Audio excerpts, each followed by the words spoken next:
Hello dear viewers and welcome to our special edition from the Islamic Development Bank 51st annual meetings here in Algiers, a city that this week has become the capital of dialogue on inclusive development, digital transformation and Islamic finance. Joining me now, two key figures in the world of economy. First, we have a key figure in the Uganda's economic architecture, Mr. Ramdan Gubi, Permanent Secretary and Secretary to the Treasury of Uganda and alternate governor for the Islamic Development Bank. Hello, sir, and thanks for being here with us. Thank you for having me. And secondly, we have Mr. Idris Sassi, an international expert in economy and finance. Great to have you with us, sir. Thank you, Islam, for the invitation. The first question is going to be, to you, Mr. Sassi. This year's theme, diversifying economies, improving lives, enriching lives. What policy changes should Algeria make in the next year, to grow sustainably? The topic of the meetings that we saw and the priorities for the Islamic banking, the Islamic Development Bank, was also the diversification of the economy, which is a key. And for Algeria, especially if you talk about Algeria and mainly Africa, the diversification from my perspective, from a finance perspective, is first by diversification of the source of financing, because making it free, from the extractive industry will, of course, influence the decision of the investment. I think making the diversification of source of financing with this kind of institution is a starting, because Algeria a few years ago made significant changes on the internal policies, allowing a certain kind of debt with this kind of instrument, which is the development institution, and this will accelerate the possibilities and plus, of course, the management of the projects, because it's not only about money, funding, but also about the efficiency of the investment and the social impact on the projects. Algeria now is open to this kind of construction, which is a foreign debt plus a local debt plus, of course, how I can say it, building the capacities of project realization in the context of Algerian economy. Let me turn to you, Mr. Gubi. The Islamic Development Bank's goal is to diversify economies and improve lives. So, what are Uganda's, key goals at this meeting in Algiers? Thank you. Thank you very much once again for having me. First of all, the Islamic Development Bank is one of our key partners in development in Uganda. We have a country partnership agreement with them, and to be really very good at this moment, the two strategies of our country, we have a 5-year development plan, brand new, and then the partnership, when I look at the 10-year strategic direction of the bank, we are very well aligned. We are looking at 4 areas of investment in Uganda: agriculture, tourism, mineral-based industrialization, including oil and gas. We are at the tail end of getting our oil and gas industry to start. And then science, technology, and innovation, including digital transformation. And these are exactly aligned with what the bank wants to support. On top of that, we are also having what we call the enabler sectors. The sectors of infrastructure, especially transport infrastructure. We are building the railway, a standard gauge railway, and the bank is going to co-finance this project with other development financing institutions. We have also energy, electricity. We are looking at how to develop more renewable resources. 98% of our energy in Uganda is renewable, mainly hydroelectric power. Now we are working with the bank to transmit this electricity to the growth centers. We are also looking at human capital development, especially investing in education and health. and the bank has a strategy of doing the same. Then we are looking at irrigation. How do we get agriculture stabilized through irrigation? The bank is looking at the same strategy. We are looking at also digital transformation. The bank is looking at the same. So we are very well aligned. So, Mr. Gubi, is the Islamic Development Bank is, focusing on knowledge sharing and, let's say, digital innovation. So how does this support Uganda's plans for growth, let's say, in human development? Yeah, we are looking at how, first of all, to invest more in skilling, getting the younger people. Uganda is a very younger country. We have the median age of about 16 years of a Ugandan. So the bank is helping us to invest more in a vocational and also technical skills, but also in ensuring that we can develop more skills which are demand-oriented, which are demanded by our industry. We are stopping supply-side oriented kind of skilling. And this is exactly what I've learned from the meetings, that the bank is looking at exactly that. So I should say it's really heartwarming that we seem to be at the same footing with the bank as far as strategic direction is concerned. Okay, let me turn back to you, Mr. Sassi. Algeria is hosting major, let's say, trade and finance events.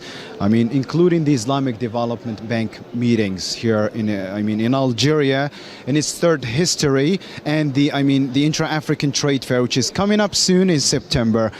How can Algeria use these opportunities to bring in more and more long-term investment, foreign investment? Of course, there is a country exposition. It's a kind of country branding for this kind of event, which is almost done, I think, is good for the country. But also, let's say Algeria was and still a key player in our sub-region and Africa. Developing the opportunities for bringing stability in the sub-region by, of course, the economy and social solution, etc. This is, Algeria is working on that from the 70s, which is from the creation of this institution until now. How it can be an opportunity? We talk about funding because we have a project. We need diversification of funding, which is legitimate expectation, which is normal because it's a bank. But also behind those fundings, there is a policies enhancement, policies integration, because countries, they can work together to duplicate solutions, because it's a transversal solution from Asia, Latin America, or even in Africa. We can duplicate certain solutions, but also we can make more access to our administration first, and also for our people playing in the economy, in the international trade, which is very important, because today, if you go to deal with international trade, you should have tools, you should have a technology. There is a technology fracture in Algeria, and it's a key target for this institution. Algeria or other countries, our administration should work. I said should, but I think it's already start from a few years ago, work on numerization of the processes, but also for harmonization. Customs, for example, working to harmonize within Africa or sub-region is very important, because it's a reduced time, it's a reduced cost, and bring more visibility for the people that can trade with us as people, as country or a continent.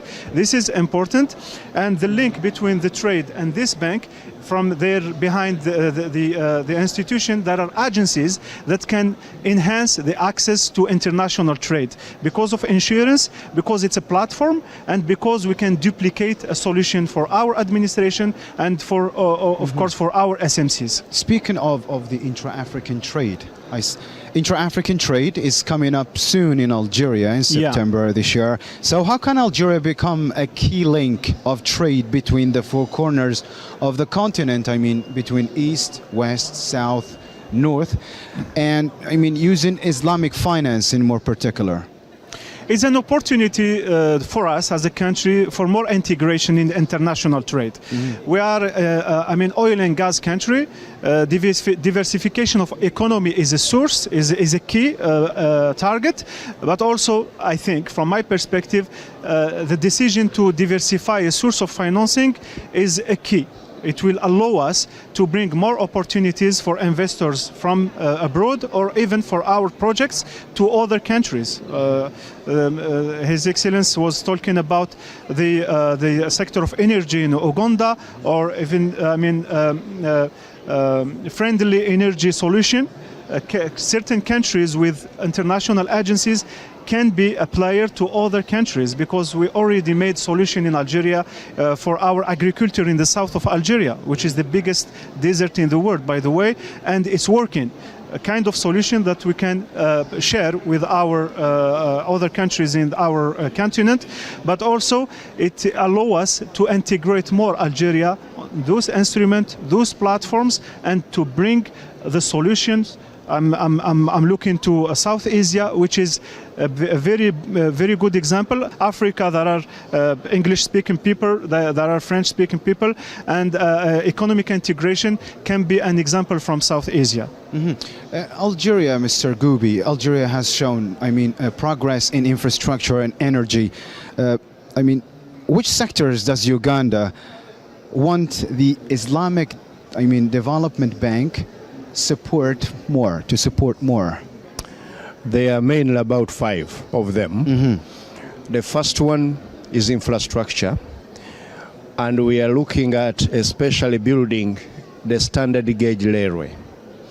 We have already a meter gauge railway, but it's not efficient. We want to upgrade it, and the Islamic Development Bank has already shown interest in supporting us to develop this railway. The second are roads. We have a road network which we want to build of over 500 kilometers. We're already working with the bank, and we want to build more of these tarmac roads which are linking our growth centers to the markets of East Africa. The other one is energy. We want to work with the bank and transmit over 1,000 megawatts of renewable energy, hydroelectric power, from the dams to the growth centers, the industrial zones, and the cities, regional cities. We are also working to see how we can develop another dam of over 840 megawatts of hydroelectric power. But also Uganda is endowed with other resources for renewable energy. We have geothermal power, but also we have uranium, which can be used for nuclear energy. But as well, we are working with the bank to invest more in human capital, particularly in the education sector, but also in health. We are already working with the bank to develop regional oncology centers for the cancer treatment. We are really happy working with the bank in this area.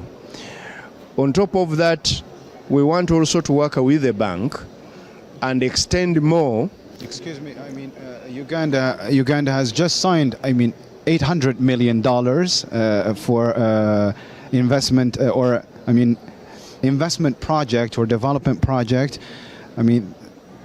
For 3 years with the bank.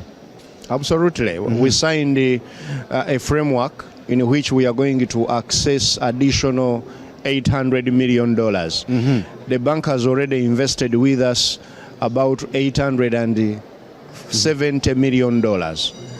We are now going to add on another $800 million. And it is in those areas I've mentioned, plus agriculture, where we are working on irrigation, some irrigation projects, so that we can be able to stabilize the agriculture itself. So those are the areas where we hope that we can work together. Thank you, Mr. Goubi, for your insights. Let me go back to you, Mr. Sassi. Speaking of numbers in general, Algeria has invested $500 million through the ICD in 2025, targeting, key sectors including infrastructure, industry, agriculture, renewable energy. According to your own perspective, which of these sectors, boosts Algeria's exports the fastest? Algeria, the expectation of our continent, Africa, is on infrastructure, of course. I think it's a key. Sir was talking about the healthcare system. It's important. We also the difficulties on the healthcare sector, during the COVID. It's a key. There are two topics on the healthcare, I think, from my perspective, is the infrastructure, but the access to the system of healthcare. And the topic of access within this institution is a must, because our isolated population, etc. And the African country knows as, let's say, a lot of countries or region in Algeria, in Africa, are isolated because there is no ports, there is no roads, and the access is a key. And working on infrastructure, for Algeria, for example, because it's a big country, is something that can bring, important development to Algeria himself, but also the sub-region. I saw delegations here, looking on the opportunity on the logistic sector, the investment of logistic, because the train is going to the south of Algeria, to Mauritania, and to the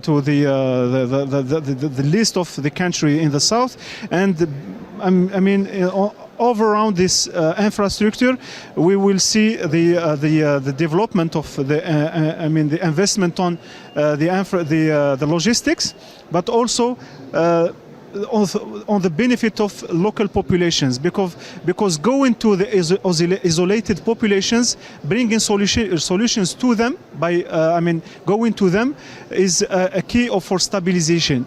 Those populations, they will not look to come to big cities and create other kind of problem. I think logistic transportation is the first.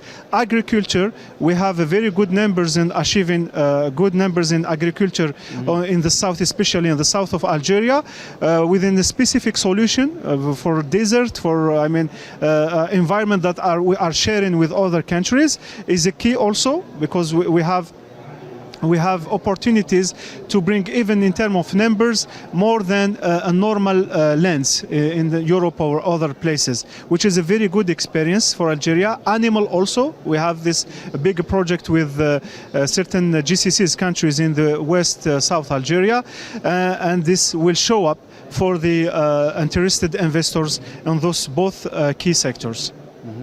Mr. Goubi, Islamic finance took center stage at this year's meetings here at the Islamic Development Bank. How is Uganda working to, let's say, include it in its banking and in its policies? We have already finalized the legal regulatory framework for Islamic banking and Islamic financing. We are now looking at implementation. We have already attracted a couple of banks that are interested in starting Islamic finance, Islamic banking in Uganda. One of them is Salam Bank. But these are banks which are being supported by the Islamic Development Bank, first in a capacity building, ensuring that we can start on a good footing of understanding how to implement the Islamic banking and Islamic financing. But away from that, as government, we are also looking at how do we get innovative financing sources. And we are looking at Sukuk bond. So we are working on issuing the first Sukuk bond, and Islamic Development Bank is going to be a key partner in building our capacity, but also hand-holding us towards a successful issuance of the Sukuk. They are offering some grant to support us, especially through the technical support, but at the same time to provide later the know-how on how to manage the Sukuk issuance and how to get these assets and the proceeds out of the Sukuk bond invested. So we are working on those two fronts. The Islamic banking and financing for the average Ugandans, but also for the government sovereign debt to diversify it from the ordinary bonds to now also a sukuk bond, reducing riba on the other side, but also diversifying our debt portfolio. So on that front, Islamic Development Bank is our partner of choice. Thank you, Mr. Gubi, for all of your insights. Mr. Sassi, the ICD has, $12 billion budget to support small businesses in 25 countries. What financing tools should Algerian SMEs, for example, focus on to gain access, to this funding? I was talking about access. Mm-hmm. Okay, our SMEs. The need. And here I'm talking about the budget. Budget, yes. It is important, but it's a first experience. Even for Sukuk, Algeria, it will be, I think, first time for Sukuk, for our sovereign needs. This is the first time, but the experience of Islamic Bank in Algeria, the growth that we saw last few years is, exceptional. We had 22% of the growth for the Islamic Bank in Algeria sector, which is a very good experience. And our sector now reach a level that they need more capacities, more instrument to bring more solution to the small and medium business in our economy. Mm-hmm. And saying that, the small and medium business, they will not get the opportunities directly with those institutions, apart training and capacities enhancing, but via our local institutions, because those local institutions, they will have possibilities to bring new solution for their need, which is international trend, for example, Sharia compliant tools, vehicles, spending their money on sukuk, for example, and other solution, which will mobilize the informal economy around our economy, and also will bring new capacities and possibilities of trade and business for our medium and small companies. Mm-hmm. Mr. Gubi, Mr. Sassi has just mentioned Sharia compliant finance. Many small businesses and rural communities are interested in Sharia compliant finance. So how can Islamic finance help more Ugandans access financial services? In Uganda, we have a relatively reasonable number of Muslims, mm-hmm. and it's the fastest growing also religion in the country. A number of these Ugandans who are Muslims like me find it difficult to access financing, which is targeted to riba, mm-hmm. to interest and so on. With the advent now of the Islamic financing and Islamic banking in the country, a number of these SMEs, the small, medium enterprises, are likely to benefit from this access. Mm-hmm. We have already worked on the compliance with the Sharia requirements. We have set up all of the requisite institutional arrangements with the central bank. The Central Bank of Uganda is called Bank of Uganda, has put in place institutional as well as regulatory frameworks so that the financial institutions that are interested in this, and a couple of them have already set up this financing infrastructure, they are likely to support these SMEs that would want to access the Islamic financing. As I told you already, we are in advanced stages working with the partners, particularly Islamic Development Bank and other partners from UAE, mm-hmm. to support our financial institutions like Salam Bank and a couple of other banks. We have the Tropical Bank, which is owned between the government of Libya and government of Uganda, to set up these so that our SMEs can be able to access the financing which is relevant for their beliefs and their business model. And that's what we are working as government to support, to facilitate that transition. Mm-hmm. That brings us to the end of our interview today. Gentlemen, a big thank you to you too. Any last comment before we conclude, sir? Mr. Goubi. I thank you very much. It has been a pleasure. This has been my first time in Algeria. Very beautiful country. You're always welcome here. And very, very welcoming population. I'm so glad to be here for these days I've been in the annual meetings. In Uganda, we have a very ambitious mission now of growing the economy tenfold in the next 15 years. We are a relatively small economy of about $55 billion, but we want by 2040 to be a $500 billion economy. We have discovered the oil resources, oil and gas, we are developing them. We have vibrant agriculture, we have a tourism sector which is vibrant, we have a number of minerals. Any mineral you can find in the world is in Uganda, except diamonds. But we have discovered all other minerals. We are looking for serious partners across the world. Partners, not people to come and we exploit them or they exploit us, but mutual partners. We have developed good Islamic principles so that we can now get rid of riba and other ungodly practices, and we develop our economy together. So I welcome everybody, including Algerians, including all of those around the world who would be watching, who wants to be prosperous with us, to come to Uganda. I thank you. Thank you. Mr. Sassi, do you want to add any comment before we wrap up?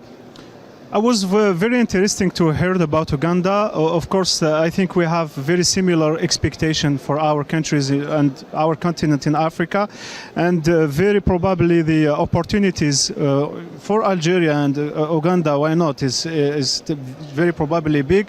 We had very good experience in Islamic banking. Growth was very fast a few years ago. We didn't have it before. It's new in Algeria, but the achievement is good. The experience from Algeria within a local African country is something that countries like Uganda maybe can look on that to maybe duplication and other, and very happy when I saw the opportunities of cooperation between African countries. A big thank you again. I mean, both of you gentlemen. I start with Mr. Ramadan Goubi, Permanent Secretary and Secretary to the Treasury of Uganda, and alternate governor for the Islamic Development Bank, for sharing your insights with us. And Mr. Sassi, also an international expert in economy and finance. Thank you for sharing your insights with us, sir. And thank you so much, dear viewers, for keeping it here with us, and see you next time.